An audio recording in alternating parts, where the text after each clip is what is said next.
Hi, Donna here from Clever Crafting. Thank you for joining me. This is so sped up today because I didn't want you to miss any of the processes, but I'll try and keep up with what I'm saying. So this is the stamp and die set that I used.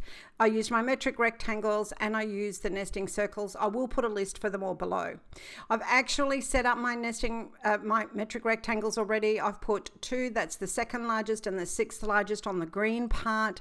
And then I've put the third largest on the brick pattern to cut them out. I'll show you how we're going to use them. So first of all, the brick pattern, which is going to be the top of the card.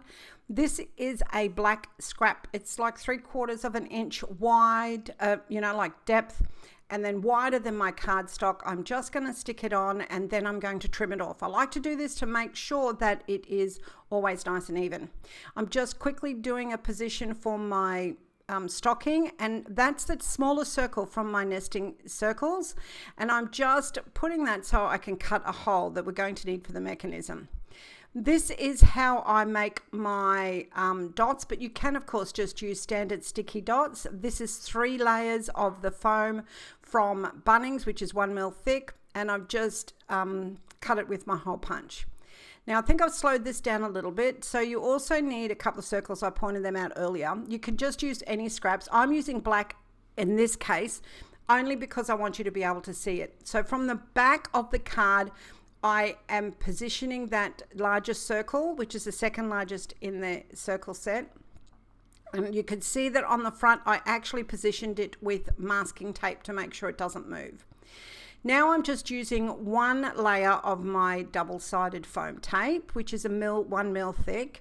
And I'm making, I guess, kind of like a little pond or a pool around that circle. So this is on the back. And I showed a close up there, excuse me. And I just want you to make sure that you have about 2 mils away from each edge of that circle. So not from the edge of your cardstock, but around. So that circle in the center has got about 2 mil around all sides away from the circle to make sure that it will move. I then simply cover it all with double-sided foam tape. You can see there I've done a good job of matching that on. Now this is the frame. It's going directly onto my card base.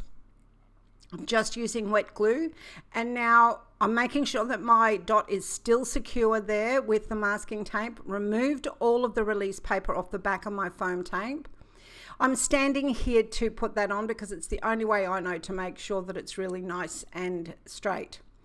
All right, so I just then made sure that that circle moved, which it did. This white stuff that I have in my hand is craft foam.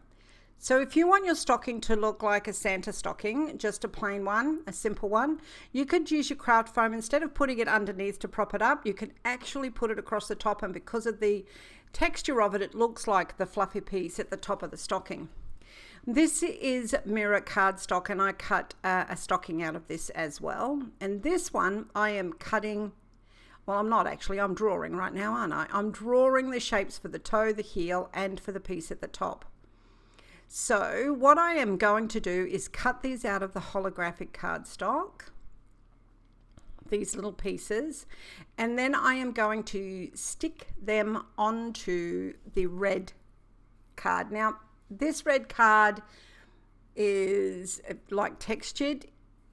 It's actually florist foam, and I've used double-sided tape, the big piece of double-sided tape on the back of it, attached it to cardboard, and then you can cut it through your machine, so it's no problem. I've decided that I want to prop up the top part of my stocking, so I'm using that foam piece that I cut out earlier, and I am just going to put my holographic cardstock directly onto that. Then I'm going to glue the holographic toe and heel onto the red stocking. This gives us such a pretty look, and just that little bit of shine and bling on the card is fabulous. I love this graphic card. It's really great. So, whoop, too much glue. There's a surprise. We all know that that's my superpower. Okay, so I'm just making sure that they are all lined up. I'll stick the piece on the top. I think there was a little bit of foam hanging out, and I decided to trim it off, which is, very important, and pop that on the card, well, on the stocking. So then we're going to put the stocking aside for a minute because we want it to dry. Obviously I need to reposition that and to press that down a little bit more. And we're going to work on some of our other elements. Doesn't that stocking look cute? So this is the swinging mechanism. I'm taking that little foam dot that I cut out earlier. I've put it on the black piece. I've taken the other release paper off and I'm sticking my other circle on top of that.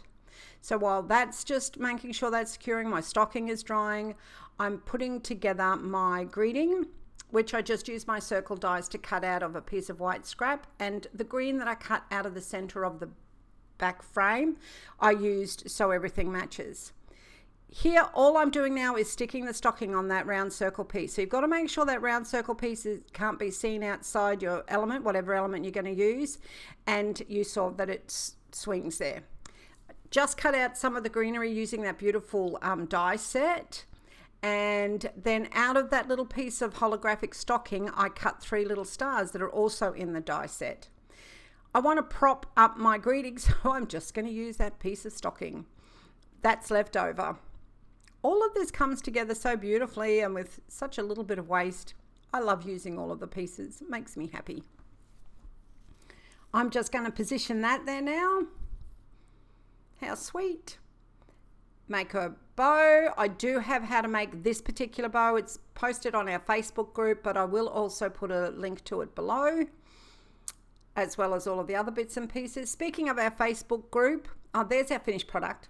So speaking of our Facebook group, if you'd love to see some other versions of this, please go over there. I will put a link for that below.